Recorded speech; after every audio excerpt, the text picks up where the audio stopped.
Artes marciales, la verdadera historia, episodio 1. ¿Por qué practica la gente las llamadas artes marciales?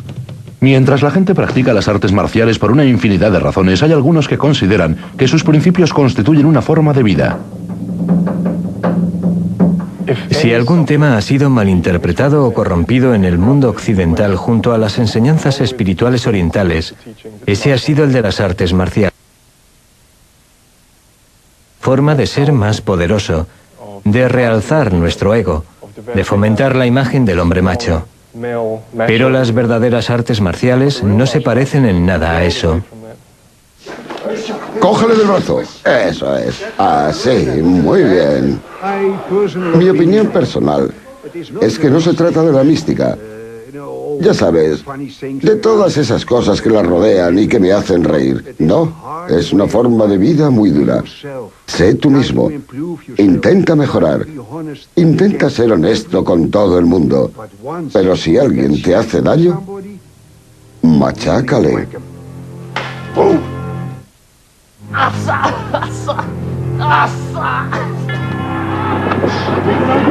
Según los críticos, especializarse en artes marciales es simplemente conocer una forma más eficiente de llevar a cabo un final violento. Otros, en cambio, piensan que la búsqueda de técnicas de lucha secretas es una forma de enriquecimiento espiritual. He viajado a las sagradas montañas de China, al Himalaya, a Indonesia, por toda Europa y América, en busca de las artes marciales que encarnaran la sabiduría y la esencia del misticismo.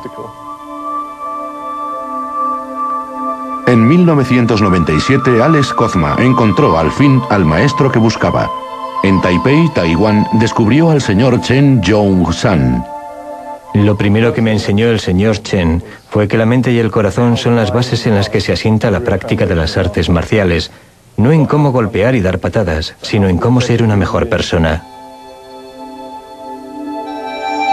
El arte marcial que practica Kozma con el señor Chen es la técnica interna llamada Tai Chi Chuan. El Tai Chi es la quinta esencia de las artes marciales internas. Es un flujo continuo. Es muy suave, delicado en apariencia, pero interiormente hay que ser muy fuerte. Si tiene que luchar y es bueno en Tai Chi, usted se sentirá lo suficientemente relajado porque sabe que no pasa nada. Y cuando lo necesite, actuará con rapidez. Así. Y otra vez.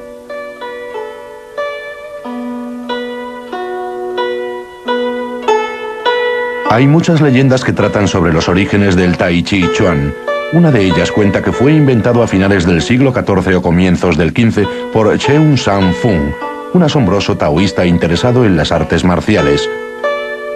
Un día observó la pelea entre una serpiente y una grulla en la que ganó la serpiente utilizando movimientos relajados y evasivos y contragolpes rápidos. Cheung San Fung decidió crear una forma de lucha que enfatizara esa clase de movimientos que no se basaban en la fuerza física, sino en una fuerza interior llamada Chi.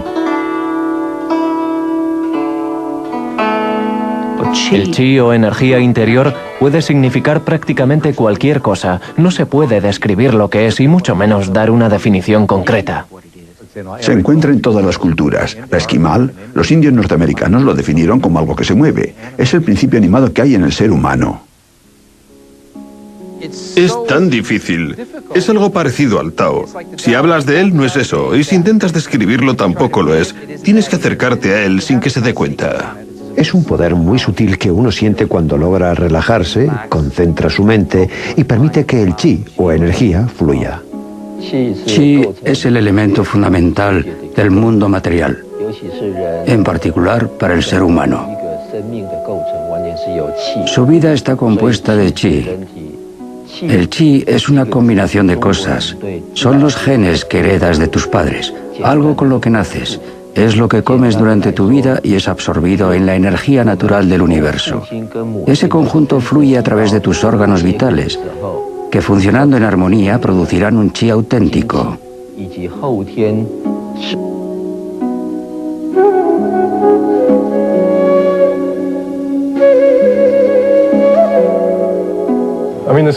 Lo más extraño sobre mi maestro es que parece muy delicado y frágil.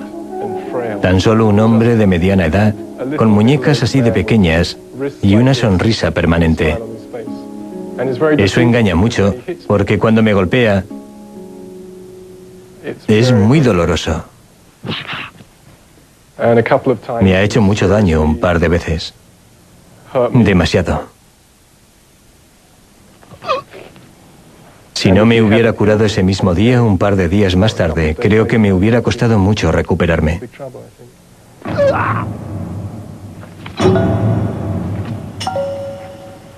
Tiene el señor Chan la habilidad de valerse de esa fuerza misteriosa, el chi, y utilizar su poder para hacer daño y curar. Y si dicho poder existe, ¿por qué no ha podido la ciencia evidenciar sus poderes milagrosos?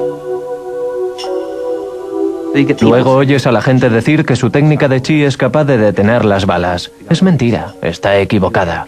También hay gente que dice que el chi no existe. Quizá no, pero ocurren cosas muy extrañas y no existe. Juro que lo he sentido en mis propias carnes.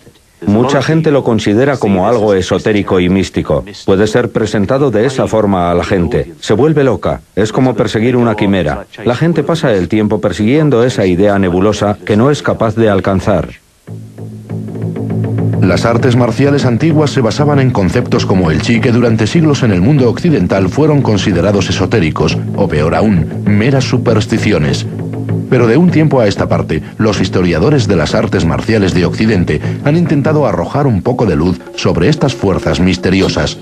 Uno de estos pioneros es Robert W. Smith, a finales de 1950 y principios de 1960, mientras trabajaba para la CIA, Smith tuvo la oportunidad de filmar a varios famosos maestros del boxeo chino. Uno de ellos fue Won Shu-yin, un enorme individuo de unos 130 kilos que dejaba que todo el mundo le golpease en el estómago o le diese una patada donde quisiera. Cuando le preguntabas cómo era capaz de soportarlo y seguir sonriendo, simplemente decía chi. Sin embargo, el maestro más asombroso que conocí fue el profesor Chen Manchin. Gracias al tiempo que pasó enseñando esa técnica en Nueva York, tuvo un gran número de adeptos en todo el mundo. Tuve la suerte de tratar mucho con él y de observarle. Era la persona más delicada que he conocido. La vida de Chen Manching es un testimonio del poder del chi.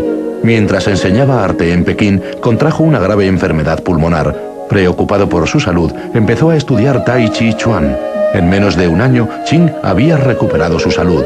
Y en los años posteriores refinó su práctica y se convirtió en uno de los boxeadores más famosos de China. Era capaz de anticipar si una persona iba a atacar, prepararse para el ataque, atacar de forma inminente o simplemente atacar. 4 pasos diferentes. Nunca sufrió una derrota. Aceptaba toda clase de combates, pero odiaba luchar. Se decía que Chen Manching podía enraizar su chi en la tierra que pisaba. Al reconducir la energía de su contrincante, era capaz de lanzar con fuerza a un hombre hacia atrás.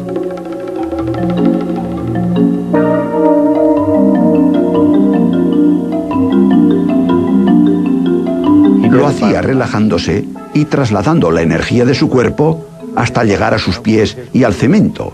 Así que en realidad no estabas empujando a un hombre, sino un bloque de cemento. Lo sé porque tuve la experiencia de ser uno de los que empujaban y me han fotografiado en esa postura. Algunos profesores han llevado el Tai Chi a Occidente y han encontrado razones científicas, y no necesariamente místicas, que explican su efectividad. William C.C. Chen fue uno de los primeros discípulos de Chen Manching.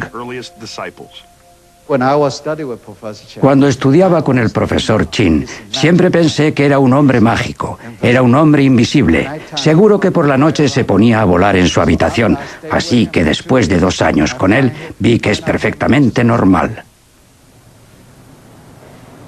El secreto que descubrió William Chen es cómo funcionan las partes del cuerpo, la mecánica corporal. No hay ninguna práctica en la que esto se haga tan evidente como en la de empujar al contrario, cuando 2 personas intentan que la otra pierda el equilibrio. Un ejercicio que un William Chen mucho más joven practicó con su profesor Chen Manching. Le respeto porque me enseñó la mecánica. Cuando me decía que estuviera parado y le dejase que me empujara, me empujaba. Pero si me pedía que yo ofreciera resistencia, su cuerpo se inclinaba más hacia adelante, porque necesitaba más sujeción.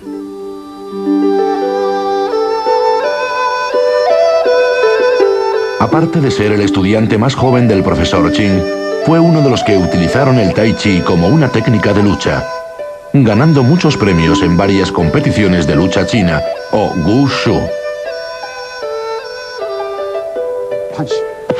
Golpea, vamos, pega, no retrocedas. Lo más importante en Tai Chi o en cualquier otra arte marcial es que para coger velocidad hay que ir más despacio. Tienes que estar relajado. De otra forma, tus músculos se tensarán y restarán fuerza al golpe.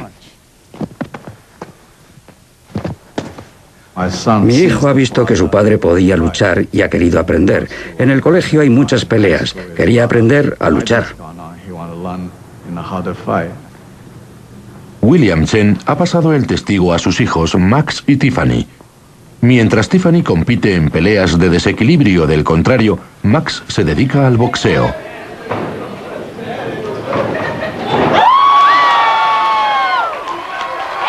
¡Sí! ¡Te quiero, Max! ¡Te quiero! Pero William también les ha enseñado algo más valioso que una mera técnica de lucha. Si eres bueno, no tienes por qué decir soy bueno. Nadie va a ganarte. Siempre le digo a la gente, bueno, todo lo que hago lo puede hacer cualquier otro, así que a veces puede que lo hagan mejor que yo.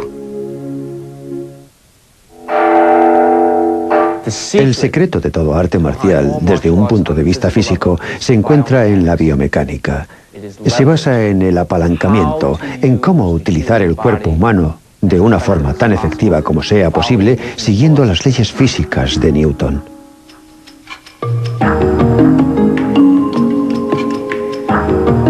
Cuando yo tenía 13 años, era la personificación del niño enfermizo caprichoso.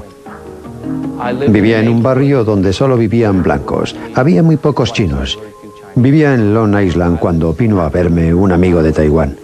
Estuvimos jugando al boxeo en la hierba y de repente se dejó caer. Me hizo un barrido con sus piernas y me derribó como si fuera un bolo. Y enseguida se puso en pie y seguidamente me derribó otra vez. Me quedé sin respiración. Le pregunté, ¿qué estás haciendo? ¿Qué es esto? Me respondió, es Kung Fu. Desde entonces no he dejado de practicarlo.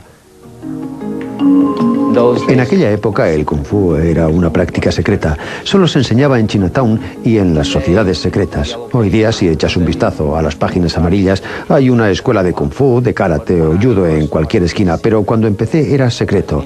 Así que cuando empecé a practicarlo, teníamos que subir por unas escaleras en Chinatown y llegar al último piso, entrar en una sala maloliente con un altar. Sí, era todo muy romántico, muy emocionante, porque practicábamos con maestros y aprendíamos los secretos de este arte marcial.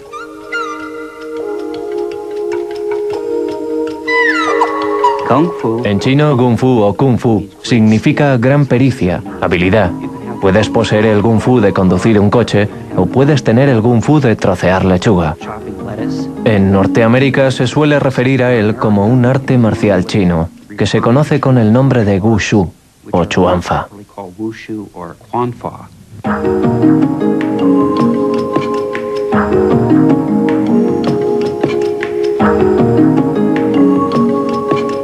Según la historia china, hubo un maestro que desarrolló lo que hoy conocemos como 5 animales. Lo hizo basándose en los movimientos del tigre, la serpiente, el leopardo. Esta es la garra del leopardo.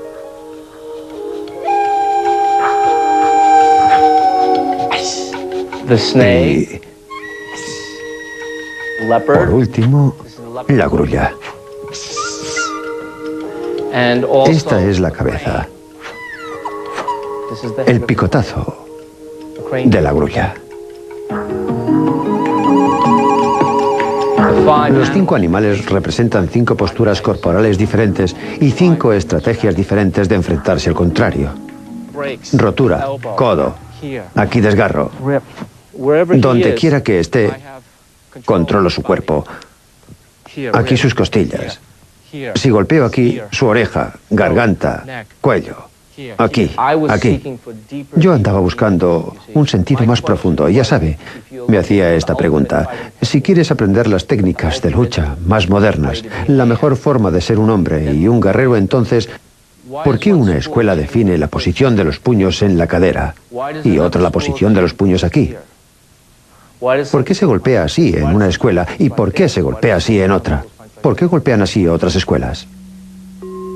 Su búsqueda para descubrir los secretos escondidos de las artes marciales le llevaron a las escaleras del templo Shaolin, en la provincia de Hunan, China. Al igual que St. Andrews en Escocia, la cuna del golf, el templo Shaolin es el lugar ideal en el que cualquier estudiante de artes marciales puede instruirse y encontrarse consigo mismo. Muchos maestros que viajaban de provincia en provincia hacían una parada en el templo, practicaban técnicas con otros grandes maestros. Cuando se iban, las incorporaban a su propia técnica y creaban otras nuevas. Así que mucha gente dice lo siguiente: esta es la técnica Shaolin del sur o la técnica Shaolin del norte, para que el sistema Shaolin fuera reconocido en el mundo.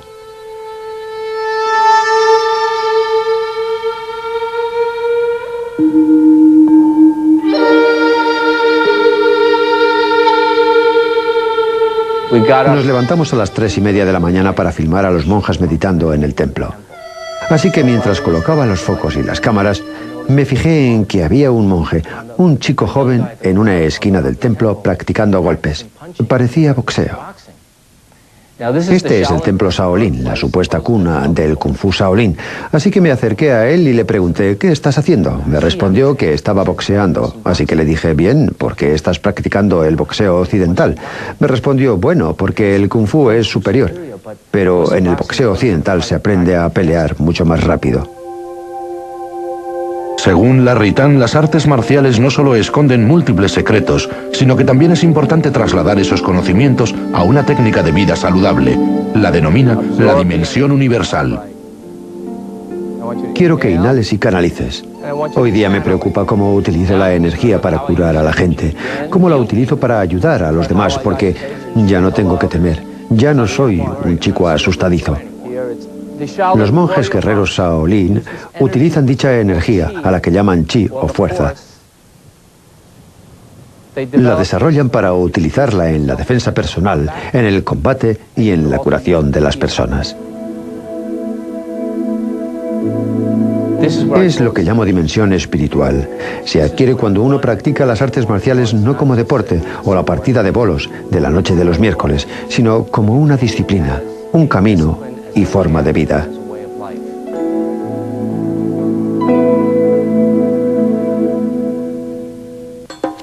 Hoy día las llamadas artes marciales se han convertido en un gran negocio.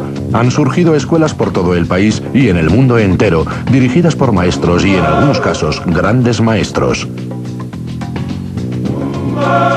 Varias veces he declarado públicamente que América es la tierra de los grandes maestros y que no se practican las artes marciales como fin, sino para convertirse en maestros. Así que hay muchas contradicciones y deseos de alcanzar la fama en este negocio. Pero, ¿qué es un maestro? Bien, por definición, es una persona que ha llegado a dominar una materia.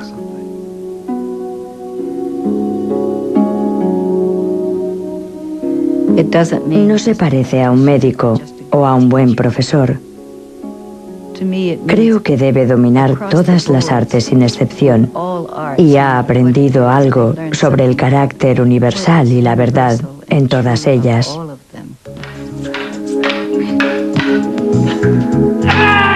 No creo que una persona se pueda llamar a sí misma maestro. Pienso que los demás le tienen que ver como tal. No es un pensamiento con el que te levantas por la mañana y dices: oh, ¿es hoy 24 de agosto? Creo que hoy seré un maestro. A muchos profesores les gusta que sus estudiantes les llamen maestros. Algunos se lo piden. Algunos prefieren la palabra gran maestro. Es una cuestión de ego porque el sujeto es un ser humano igual a nosotros y es mortal, como el resto de la gente. Puede que sea un buen profesor, pero eso es todo. Es decir, si solicita que le llamen así, es mejor que salga corriendo de la clase. ¿Pero qué es lo que venden exactamente estas personas y a qué se le llama arte marcial? Las artes marciales tienen una gran variedad de técnicas. En las artes sin armas se deben utilizar las manos, pies, se forcejea y se agarra. En las artes con armas vale cualquier cosa, desde coger una piedra a llevar un arma u otra cosa que se desee. A veces hay sistemas que combinan las dos. Muchas tácticas de guerra recurrían a ellas en caso de perder el arma o la espada, o tener que capturar a alguien vivo. En ese caso hay que estrangularle, torcerle el brazo o lo que sea. Hay un arte marcial interno y un arte marcial externo. El arte marcial externo se basa casi por completo en desarrollar tu fuerza y tu psique. El arte marcial interno desarrolla tu fuerza espiritual y trabaja en el interior del cuerpo.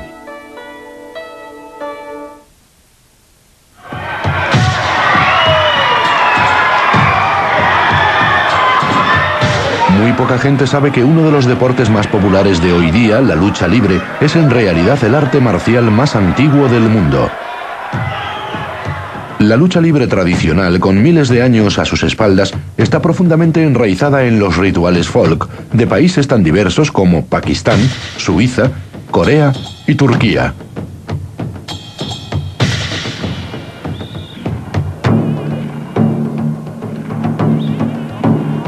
Sería acertado considerar la lucha libre como el arte marcial más antiguo y sencillo, ya que básicamente consiste en agarrar. Hay cientos de técnicas y cuando lo conoces ves que no es sencillo.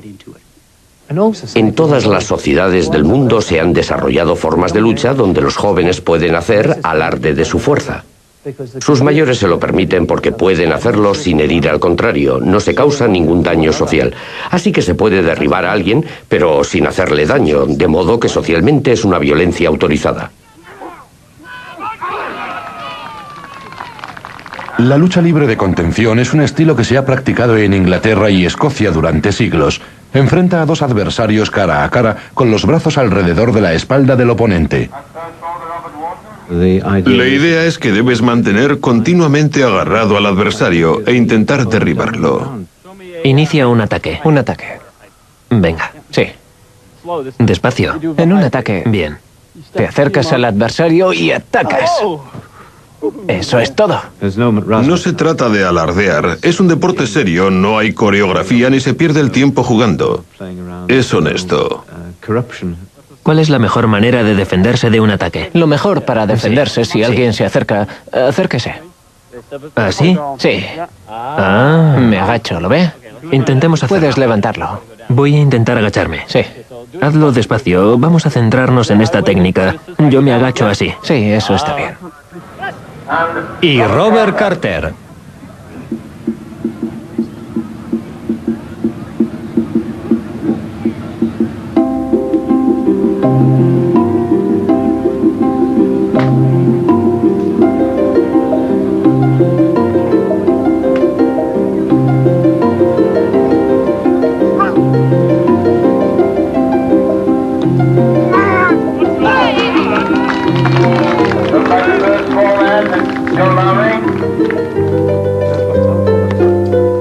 De generación en generación, la lucha libre no solo pone de relieve la destreza física de los participantes, sino que les da la oportunidad de pasar el testigo de este deporte. Incluso en la remota Islandia, un tipo de lucha libre llamado glima que crearon los vikingos todavía se sigue enseñando hoy día en las escuelas. Glima es un deporte muy antiguo. Probablemente es el deporte más antiguo de Islandia.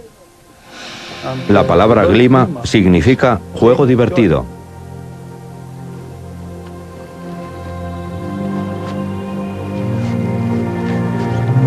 A diferencia de la lucha de contención, los practicantes del glima se colocan uno frente a otro, pero se agarran a unos cinturones especiales que llevan en la cintura. Se mueven de una manera ritual, pero la idea sigue siendo la misma: derribar al adversario.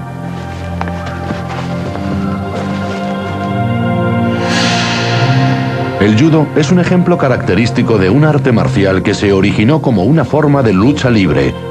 La práctica de este arte, al más alto nivel, es poesía en movimiento. En 1946, o quizá comienzos de 1947, cuando trabajaba yo de bombero del ferrocarril, hice un viaje con un pase gratis a Chicago. Vivía en Quincy, Illinois, en el Mississippi, a unos 500 kilómetros. Cuando llegué a Chicago vi un local llamado Club de Judo Chicago. Entré y vi a un joven barriendo el suelo, un japonés, y le pregunté qué cinturón era. Me dijo tercero. Al verle tan menudo, supuse que quería decir tercero marrón o tercero verde o algo así. Le pregunté, ¿marrón? Me contestó, no, negro. Pensé, oh cielos, esto no puede ser un arte si alguien así. Añadió, ¿quiere practicar un poco? Tengo algo de tiempo. Se llamaba Jin Nigal. Nos hicimos grandes amigos. Le dije que sí. Inquirió, ¿ha practicado judo alguna vez? Le mentí, le dije que sí. Nunca me había puesto una de esas ropas, pero sí había luchado. Así que con la confianza de una persona que tiene 4 ases en la manga, me preparé para el combate después de que él se quitara la ropa de calle y se pusiera su gi, su traje de judo. Yo ya había decidido cómo aniquilar a aquel tipo tan menudo. El combate duró unos 10 minutos. Estuve volando todo el tiempo. No podía entender cómo me tiraba al suelo. Estaba en el aire sin tiempo para pensar ni analizar. No fui capaz de ponerme derecho durante 2 o 3 meses, debido a los dolores de espalda. Hoy todavía me sigo resintiendo. Esa fue mi introducción.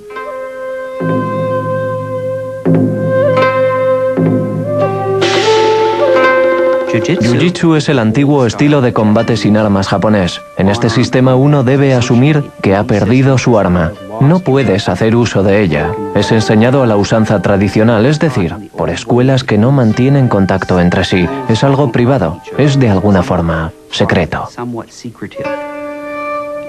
Hacia 1880, Jigoro Kano, un profesor japonés, combinó varios tipos de Jiu-Jitsu.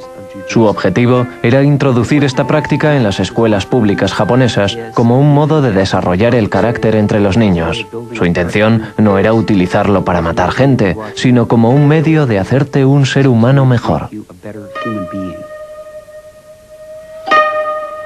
El judo se convirtió en el medio ideal para educar a una nación entera, física y espiritualmente. Se hizo obligatorio en todas las escuelas. Kano utilizaba varias expresiones. Una de ellas era Seiryoku Zenjo, que quiere decir mínimo esfuerzo, máxima eficiencia. Lo que quería decir era que uno debía buscar siempre el medio de utilizar el mínimo esfuerzo posible para obtener unos óptimos resultados.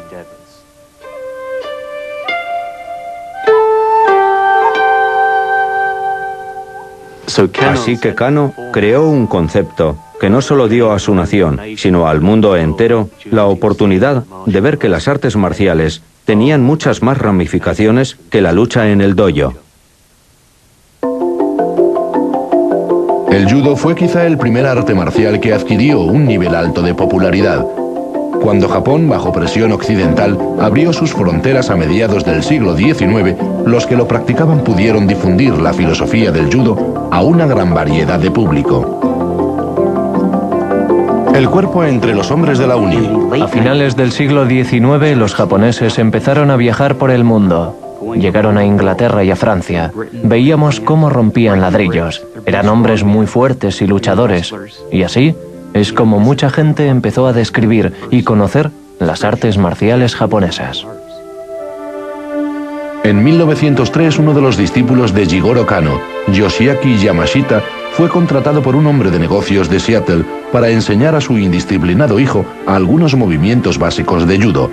En poco tiempo, Yamashita recorrió los Estados Unidos y llegó a Washington D.C. y acabó enseñando a un alumno un tanto especial.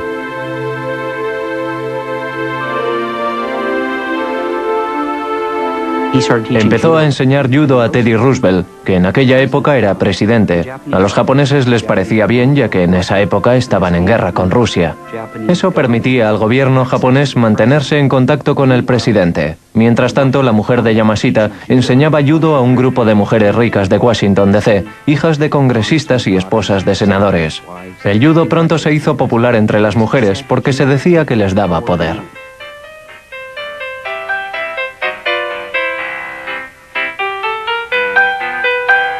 Pero el judo que Kano había ideado como un ejercicio para la formación del carácter fue, durante la Segunda Guerra Mundial, considerado por los aliados como un arma secreta más del arsenal japonés. Un tema que Hollywood, en una muestra de fervor patriótico, se mostró dispuesto a explotar. En 1944, Jimmy Cagney había rodado una película en la que un periodista que estaba en Tokio había aprendido judo.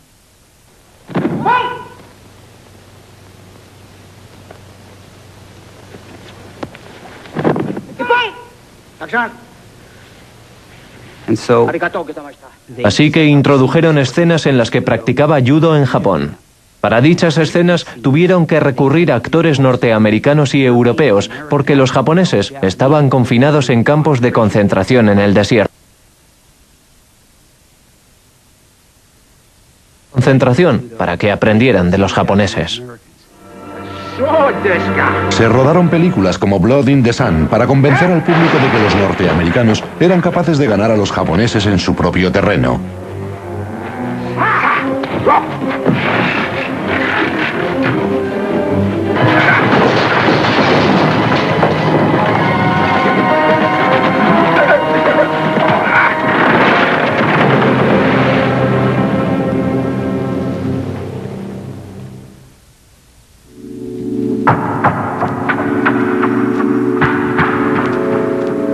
En una pelea de verdad el tamaño cuenta mucho.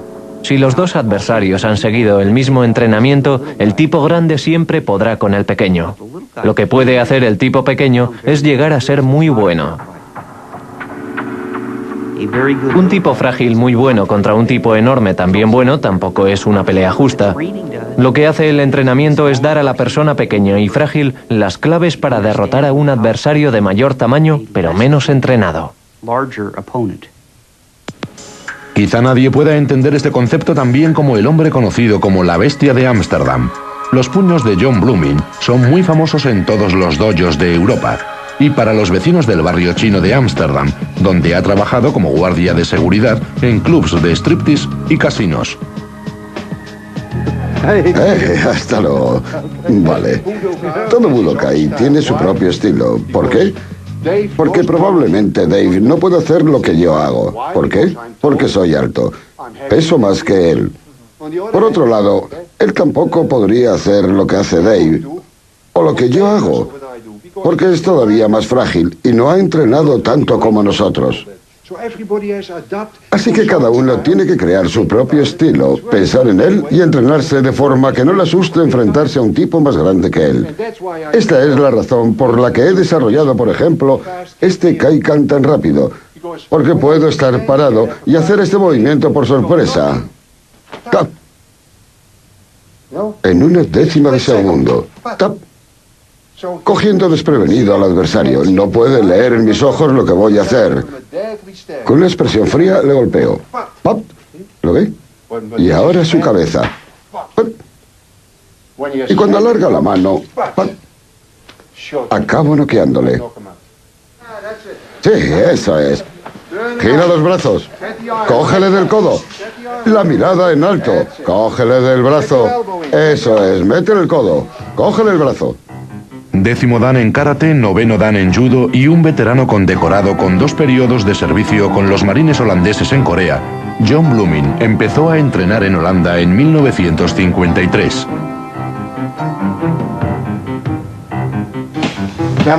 Debió ser muy importante que los japoneses le dieran el 10º dan. ¿Es inusual? Muy inusual. Es la primera vez que ocurre. De hecho, aparte de Kuwasagi, no hay otro 10º dan en Japón, tampoco en judo.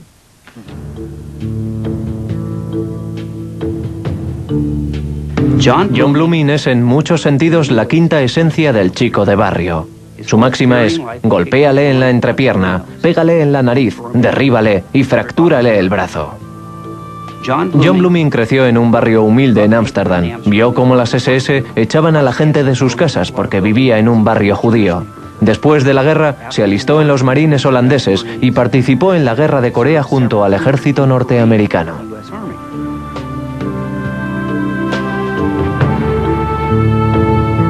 Cuando regresó, vio que solo era el chico de los recados. Al ser un chico de la calle, tenía toda clase de malas costumbres, pero se enamoró del judo. Durante los 10 años siguientes, de 1950 a 1960, se convirtió en el holandés más famoso del mundo del judo, en una época en la que los holandeses estaban adiestrando a gente muy buena en judo. Tras un año, consiguió derrotar a todos los campeones japoneses. Siempre me ha interesado dominar el sistema infalible que nos pueda defender de un ataque en plena calle. No olvide que en el pasado a eso no se le daba mucha importancia. Pero ahora no se puede salir a la calle sin esos conocimientos. Pero de todos modos siempre he pensado que si te enfrentaras con un boxeador sabiendo solo judo, él te vencería. Si peleara contra alguien de la lucha libre, también sería muy raro que le venciera.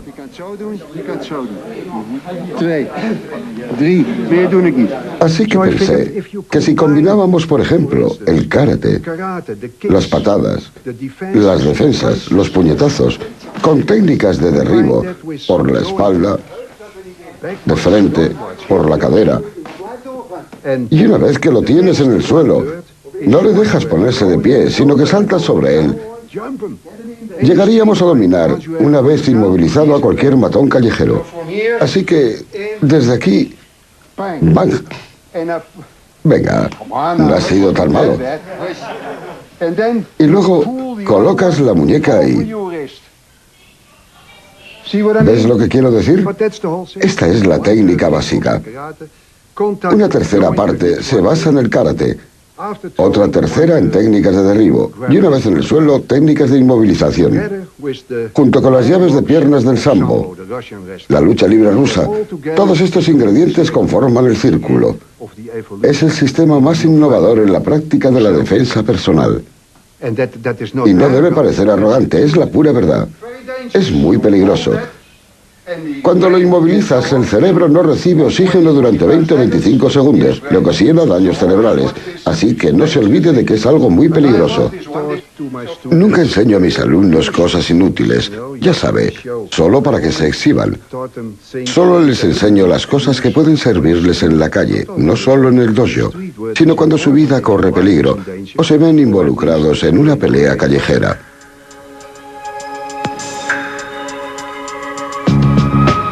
Blooming ha demostrado sus habilidades no solo en el dojo, sino en la calle. Un día me vi envuelto en una pelea. Había 5 chulos molestando a un amigo mío.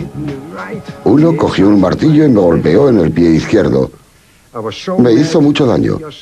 Me volví loco y como un tigre me abalancé sobre él para agarrarle. Le cogí de las manos y de una forma u otra empecé a pegarle. No me pregunte si le pegué con el puño. Creo que sí. O quizá con este hueso de la mano, y le pegué de tal forma que le desgarré la oreja. Le fracturé el cráneo e hice... Estuvo en coma desde las 10 de la mañana hasta las 3 de la madrugada. Desde entonces me juré a mí mismo que nunca participaría en una pelea callejera, a menos que mi vida corriera peligro. Creé lo que llamo demostración, que es tan efectivo pero no mata a nadie. Sí, eso es. Me gusta ser honesto. Me gusta lo que hago. Nunca me ha preocupado el dinero de mis alumnos. Solo necesito el suficiente para mantener el dojo, mi coche, mis cosas, ya sabe. Tuve la suerte de hacer mucho dinero en los casinos. Pero mis chicos me dan algo mucho más importante a cambio, que para mí tiene mucho más valor, como una medalla olímpica o un campeonato del mundo.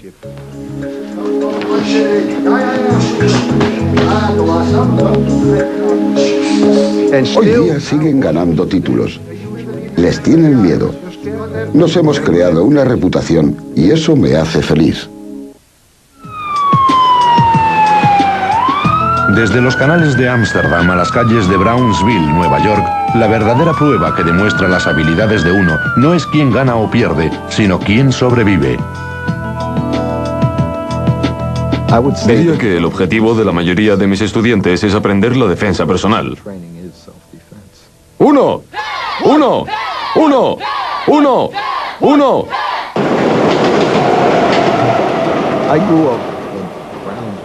Me crié en Brownsville y en el sector este de Nueva York, que en esa época era parte del marginado barrio de Brooklyn.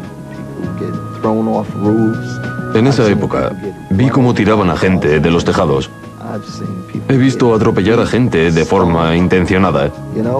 He visto muchas peleas. Y al pasar de la adolescencia a la época adulta, todo eso me hizo comprender la importancia que tenía para mí aprender a defenderme.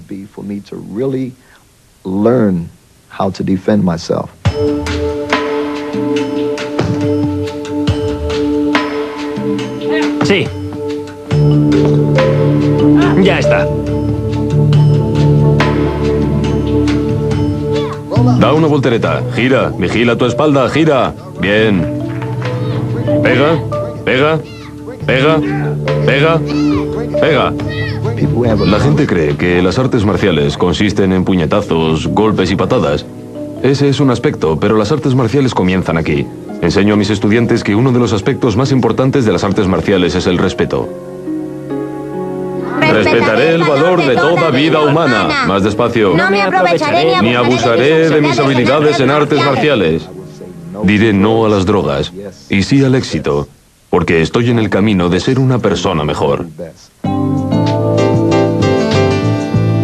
Muchas veces vemos a personas con un bajo nivel de autoestima ir por la calle con la cabeza agachada.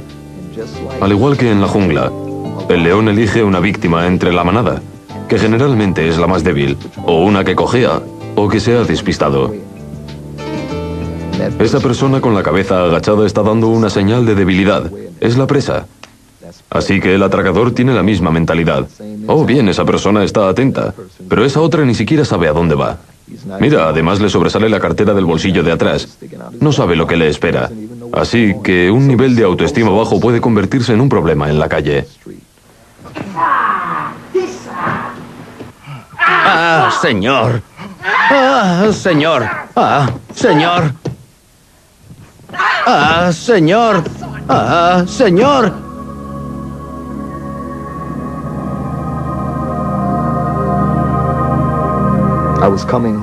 Una mañana, de regreso a casa, se me acercó un tipo. Llegó a acercarse mucho, demasiado, donde se irrumpe en la privacidad de la gente. Me preguntó, ¿tiene fuego? Le contesté, no tengo. Añadió, perdone, ¿le puedo hacer una pregunta? Se metió la mano en el abrigo y empezó a sacar algo. No sabía qué era aquello. Parecía una manivela. No sé exactamente qué técnica empleé, pero le puedo asegurar que le golpeé al menos 20 veces antes de derribarle. Fue una situación muy incómoda para él. Pero cuando le tiré al suelo, le aparté su abrigo y vi que tenía una escopeta con los cañones recortados.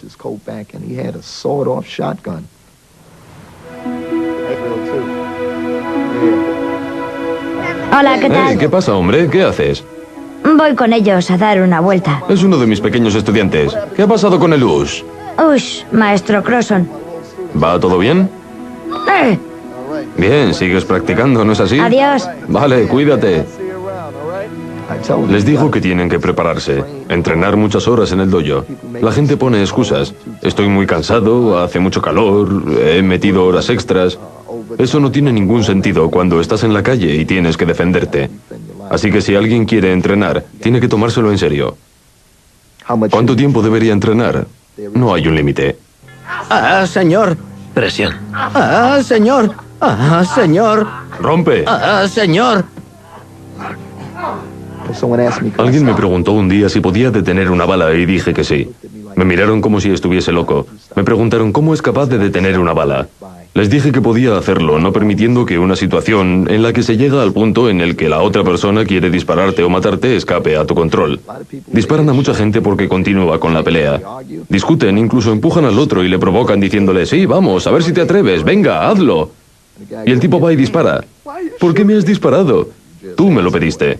Así que ya sabe, puedo detener una bala en el sentido de no permitir que una situación llegue al punto en que esa persona quiera matarme.